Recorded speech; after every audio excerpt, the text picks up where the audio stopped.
Assalamualaikum warahmatullahi wabarakatuh. Kami dari kelompok 9 akan menjelaskan mengenai sejarah masuknya Islam di Indonesia.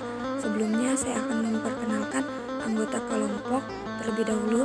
Yang pertama ada Putri Yasmin, yang kedua Erviana, dan yang ketiga Ayu Novianti. Sejarah masuknya Islam ke Indonesia. Indonesia merupakan negara dengan penganut agama Islam terbesar di dunia, karena hampir 87% penduduk Indonesia adalah pemeluk agama Islam.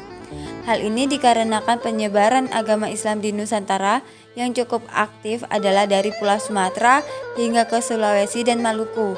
Hal tersebut terjadi sejak ratusan tahun lalu, dan puncak penyebaran agama Islam terjadi pada masa Wali Songo.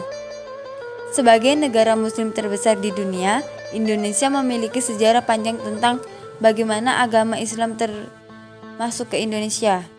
Melalui dari awal mula sejarah masuknya Islam ke Indonesia hingga menjadi agama dengan pemeluk terbesar di Nusantara tidak memakan waktu yang singkat, melainkan sudah terjadi sejak zaman kerajaan. Keadaannya, Islam di berbagai daerah Indonesia tidaklah bersamaan. Demikian pula kerajaan-kerajaan dan daerah-daerah yang didatanginya mempunyai situasi politik dan sosial budaya yang berlainan. Proses masuknya Islam ke Indonesia memunculkan beberapa pendapat.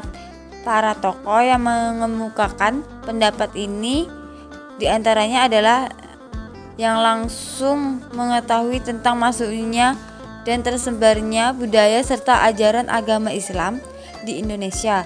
Ada pula yang melalui berbagai bentuk penelitian seperti yang dilakukan oleh orang-orang Eropa yang datang ke Indonesia karena tugas atau dipekerjakannya oleh pemerintahannya di Indonesia. Ada banyak teori yang menyebutkan bagaimana awal mula sejarah masuknya agama Islam ke Indonesia dan akhirnya menjadi agama yang banyak dianut oleh sebagian besar masyarakat di Nusantara pada kala itu. Teori-teori tersebut juga memiliki bukti sehingga dipercaya sejarah masuknya agama Islam ke Indonesia sesuai dengan teori-teori yang ada. Berikut beberapa teori yang mengenalkan bagaimana awal mula sejarah masuknya agama Islam ke Indonesia. Yang pertama ada teori India atau teori Gujarat. Teori ini dicetuskan oleh G.W.J. Drewas dan dikembangkan oleh Snow Purronje dan kawan-kawan. Teori India atau teori Gujarat adalah teori yang menyebutkan bahwa agama Islam masuk ke Indonesia melalui para pedagang dari India, Muslim Gujarat, yang berdagang di Nusantara pada abad ke-13. Para saudagar dari Gujarat yang datang dari Malaka kemudian menjalin relasi dengan orang-orang di wilayah barat di Indonesia. Kemudian setelah itu terbentuklah sebuah kerajaan Islam yang bernama Kerajaan Samudra Pasai. Banyak bukti yang menguatkan teori Gujarat ini. Salah satunya adalah makam Malik As-Saleh yang merupakan salah satu pendiri Kerajaan Samudra Pasai. Corak dari batu nisan Malik As-Saleh sangat mirip dengan batu nisan yang ada di Gujarat. Selanjutnya ada teori Arab Mekah yang merupakan teori Islam yang menyebutkan bahwa Islam masuk ke Indonesia langsung dari Arab Mekah pada masa kekhalifahan. Teori ini didukung oleh J.C. Van Lier hingga Buya Hamka atau Abdul Malik Karim Amrullah pada bukunya yang berjudul Sejarah Umat Islam yang terbit pada tahun 1997. Buya Hamka menjelaskan bukti-bukti masuknya agama Islam di Indonesia.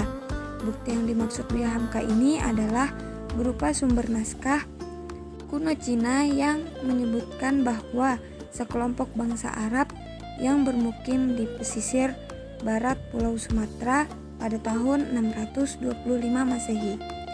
Selain itu, di kawasan tersebut yang pada saat ini merupakan kekuasaan Kerajaan Sriwijaya juga ditemukan batu nisan yang bertuliskan nama Syekh Rukunuddin yang wafat pada tahun 672 Masehi. Yang ketiga, teori Persia atau Iran.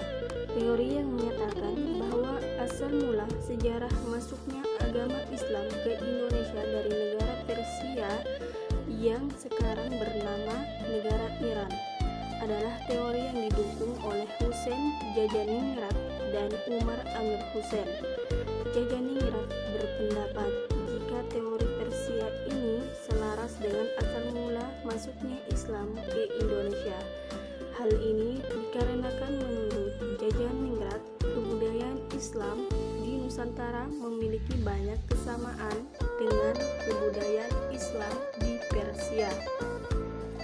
Salah satu contohnya, kebudayaan Islam di Nusantara yang mirip dengan kebudayaan Islam di Persia adalah kaligrafi yang ada di makam batu nisan di Nusantara.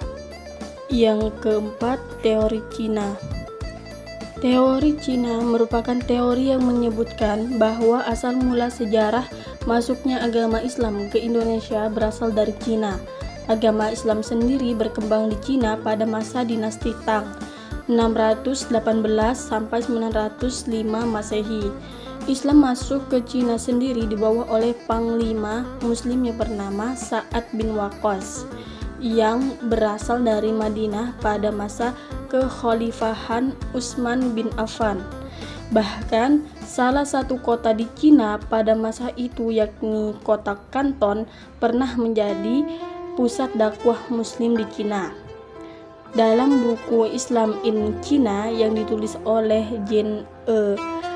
Berly menyebutkan bahwa relasi antara orang-orang Islam dari Arab dengan orang-orang di Cina terjadi pada tahun 713 Masehi. Masuknya Islam ke Nusantara juga diyakini bersamaan dengan banyaknya migrasi orang-orang Cina Muslim ke Asia Tenggara, terutama wilayah Nusantara yang kebanyakan memasuki wilayah Sumatera bagian selatan pada tahun 879 Masehi atau abad ke-9 Masehi. Bukti lain dari teori Cina ini adalah banyaknya pendakwah yang berasal dari keturunan Cina yang mempunyai pengaruh besar pada masa kerajaan Demak. Seperti kita ketahui, kerajaan Demak merupakan kerajaan Islam pertama di Pulau Jawa. Adapun buku sejarah yang ditulis oleh Nana Supriyatna yang menyebutkan bahwa Kesultanan Demak didirikan oleh Raden Patah yang merupakan putra dari Majapahit Islam.